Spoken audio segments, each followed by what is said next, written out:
थे एकनाथ शिंदे ने साफ कर दिया इस प्रेस कॉन्फ्रेंस के जरिए कि मुझे पूरे सूबे में जो लाडला भाई का प्यार मिला है वो हर एक पद से ऊपर है और वो खुद को सीएम पद के रेस से अलग कर रहे हैं। कोई मनमुटाव नहीं था, कोई नाराजगी नहीं थी और जो प्रधानमंत्री नरेंद्र मोदी, गृह मंत्री अमित शाह यानी केंद्रीय आला कमान की तरफ से जो नाम आएगा शिवसेना, एकनाथ शिंदे उसको सपोर्ट कर रहे हैं, कहीं कोई प्रॉब्लम नहीं है। मेरे सहयोगी अभिषेक पांडे मेरे साथ जुड़ चुके हैं। अभिषेक, अब एकनाथ शिंदे नाराज चल रहे हैं, मंदिरों में जाके दर्शन कर रहे हैं, कहीं पर कोई दिक्कत है? कल तक ये भी खबर थी कि अजीत पवार गुट और शिंदे साहब आपस में उनके विधायक बातचीत कर रहे हैं, कुछ बात हो रही है, लेकिन आज हर एक चीज पर फुल स्टॉप लगा दिया एकनाथ शिंदे ने। अब कितना वक्त और कब तक माना जाए कि शपथ ग्रहण और उससे पहले सीएम फेस कौन होगा, इसको लेकर क्लैरिटी कब तक? अब देखिए, एक चीज तो साफ हो गई कि एकनाथ शिंदे ने अपने आप को सीएम के पद से रेस से अलग कर लिया है। यानी कल प्रधानमंत्री का फोन गया एकनाथ शिंदे को, गृह मंत्री का फोन गया एकनाथ शिंदे को और कहा गया कि 2.5 साल आपको दिया, अच्छी सरकार आपने चलाई, चूंकि मेजॉरिटी बीजेपी के पास है इसलिए उन्होंने अपने आप को अलग करना चाहिए और उनका उचित सम्मान रखा जाएगा। चाहे वो सरकार के भीतर हो या केंद्र के भीतर हो, उनका उचित सम्मान रखा जाएगा।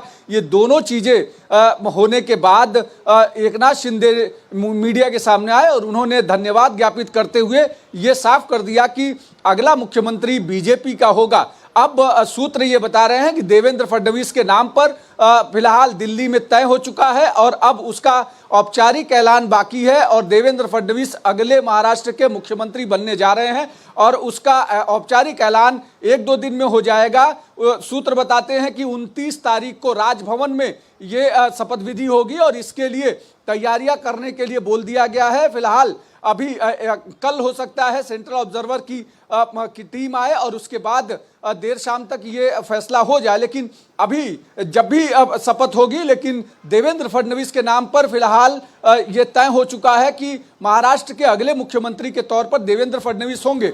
उसकी वजह साफ है कि 5 साल तक जिस तरीके से उन्होंने काम किया, जिस तरीके से पूरी पार्टी को बाउंस बैक कराया, संगठनात्मक तौर पर जाकर के घूमे, लगातार उन्होंने संगठन के लिए मेहनत की, उसके बाद नतीजे सामने हैं और मुख्यमंत्री एकनाथ शिंदे लगातार ये प्रयास कर रहे थे कि उनके चेहरे पर उनके मुख्यमंत्री के कार्यकाल में ये पूरा चुनाव हुआ, इसलिए उन्हें मुख्यमंत्री बनाया जाना चाहिए कुछ समय के लिए। लेकिन कल प्रधानमंत्री का देर रात फोन गया, उसके बाद गृह मंत्री अमित शाह का फोन गया एकनाथ शिंदे को और उन्होंने ये कहा कि उन्हें उचित सम्मान दिया जाएगा, लेकिन वो फिलहाल सीएम नहीं रहेंगे। ये प्लीज ठीक है, चलिए कम से कम महायुति के लिए तो ये क्लियर हो गया, बाकी सबके मन में जो सवाल है वो तो रहेगा ही। लेकिन अभिषेक, बार बार देखिए, महाराष्ट्र की जनता एक वो भी जनता है जिन्होंने दूसरी तरफ वोट किया। मुझे दूसरी तरफ की भी कुछ खबरें दीजिए, वहां पर भी इतना सन्नाटा है क्योंकि नाना पटोले राहुल गांधी से मुलाकात करके कारणों पर मंथन चिंतन कर रहे हैं, लेकिन उद्धव ठाकरे का क्या, शरद पवार साहेब का क्या? देखिए, एकनाथ शिंदे को ये भी पता है कि अगर ऊपर नीचे कुछ होता है तो बीजेपी के पास अल्टरनेट ऑप्शंस हैं।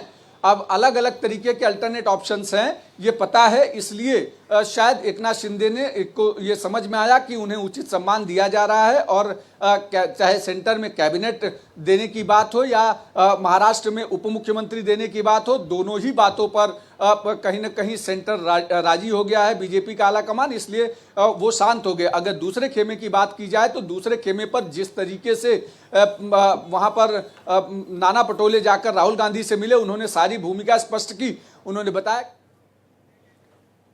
बहुत धन्यवाद अभिषेक।